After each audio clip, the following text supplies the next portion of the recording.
vocês sobre uma coisa bem importante. Eu quero citar aqui sua suma. Quem não valoriza a sua cultura também não valoriza a educação.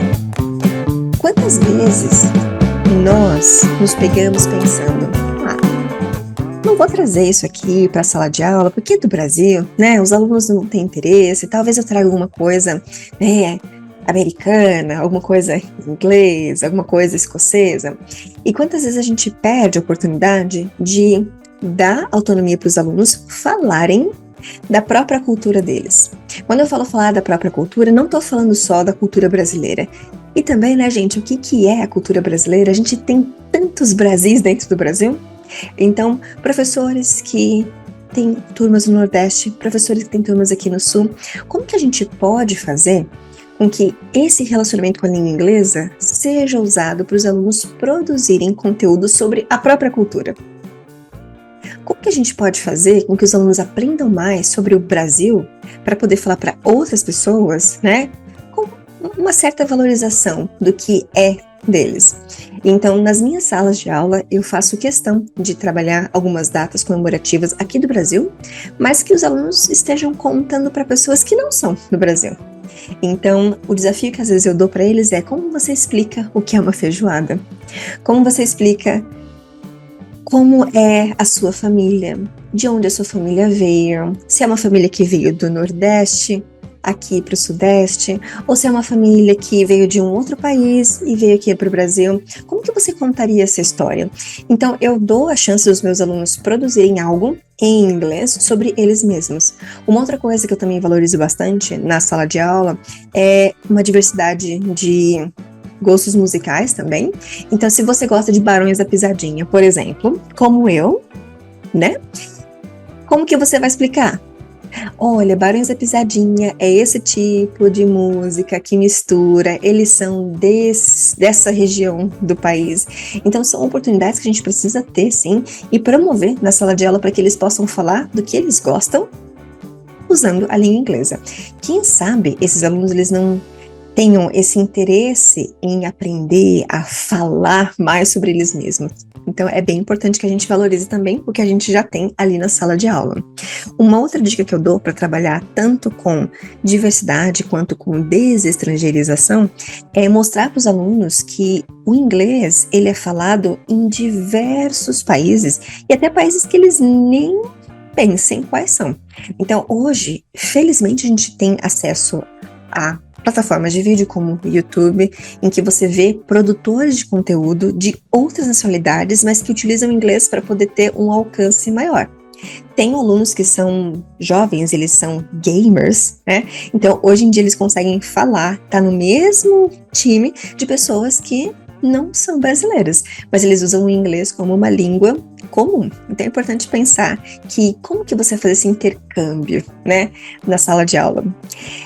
Quero citar para vocês também o que a BNCC fala sobre a importância do inglês como língua franca e a importância da desestrangeirização da língua.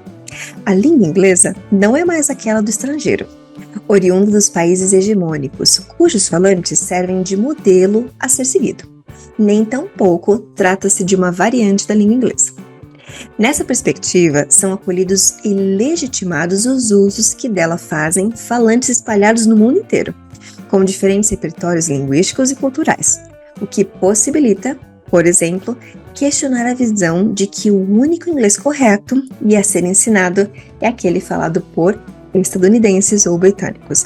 Então a gente também tem aqui a BNCC para nos dar um apoio de que a língua inglesa, ela não é só de países hegemônicos, ela é nossa também. Então, pensa, hoje a gente pode compreender muito mais sobre o que acontece no mundo usando o inglês, ou consumindo conteúdo em inglês. Fica aí, né, uma pulguinha atrás da orelha para você pensar, será que nos meus planos de aula eu também estou incluindo essa desestrangeirização? Eu estou dando oportunidades para os alunos repensarem quanto de cultura de outros países que também falam inglês eles estão consumindo. Será que eles não estão muito focados só nos estadunidenses e nos britânicos? Fica aí, então já coloca aí no seu plano de aula. como eu posso desestrangerizar a minha sala de aula.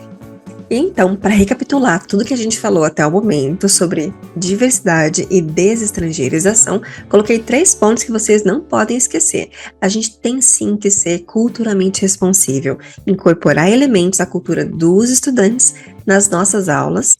A gente tem sim que apresentar eles com diversos tipos de falantes, não colocar que o inglês perfeito é aquele de uma pessoa que nasceu num país que tem o inglês como primeira língua.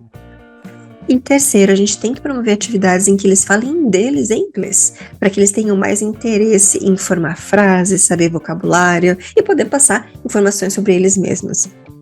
Antes da gente encerrar esse segundo tópico aqui, eu não posso deixar de falar da importância de ter um olhar para como a população negra é representada em materiais. Sim, pessoal, a gente sabe que pessoas de pele negra, preta, são muito mal representadas em materiais, e isso é uma luta minha, sua, e vai continuar. Por quê? A gente tem que ter um olhar muito cuidadoso de não colocar essa pessoa sempre como uma posição abaixo, ou de colocar uma foto mais representativa, mais diversa, somente no livro de lição de casa. Qual que é o protagonismo que a gente dá para uma população que tem sido historicamente representada de uma maneira muito ruim? Eu digo aqui que essa luta é minha, é sua e é de todos nós, porque nós sabemos que ainda há uma dificuldade muito grande de achar fotos que representem pessoas de pele negra em posições de poder, ou mulheres negras em posições que elas sejam diretoras, CEOs, managers. Então, o meu pedido aqui, e eu quero que você faça um compromisso comigo. Como que você vai olhar mais para a diversidade de cores de pele no seu material? Como que você vai ter um olhar para essa representação? Vou mostrar para vocês aqui um exemplo do que eu faço quando eu vou trabalhar com tipos de cabelo. Eu trouxe aqui não só pessoas de pele de tonalidade diferente, mas de idade diferente. Como que eu posso engajar os meus alunos em um material que eles não se veem? Como que eu posso trazer para a discussão algum vocabulário se o meu aluno ele não vai ter ali uma palavra que represente o tipo de cabelo que ele tem? Quando eu vou trabalhar com tons de pele, eu não posso trazer uma cartela que tenha 4 cores só.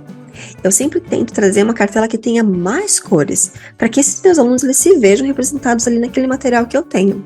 Então, o meu apelo, que é quase um apelo aqui, é: quando a gente trabalha com diversidade, não pense na diversidade só cultural, de desestrangeirizar, mas na diversidade de tons de pele, na diversidade de corpos, na diversidade de características físicas também. Então, o nosso papel aqui é convidar esse aluno para a festa, fazer ele chegar nessa festa, fazer ele se sentir à vontade, tirar aquela coisa estranha e trazer para ele uma liberdade dele poder apontar e pertencer ali naquele grupo. Então, são pequenas coisas que você pode fazer no seu planejamento. Eu sei que todo mundo aqui deve ter muita coisa para fazer, não dá tempo de fazer uma aula do zero, mas só de você pensar, talvez 1 ou 2 minutos antes, né, de planejar aquela atividade, como que eu estou promovendo a diversidade da minha aula? Então, teachers, conto com vocês.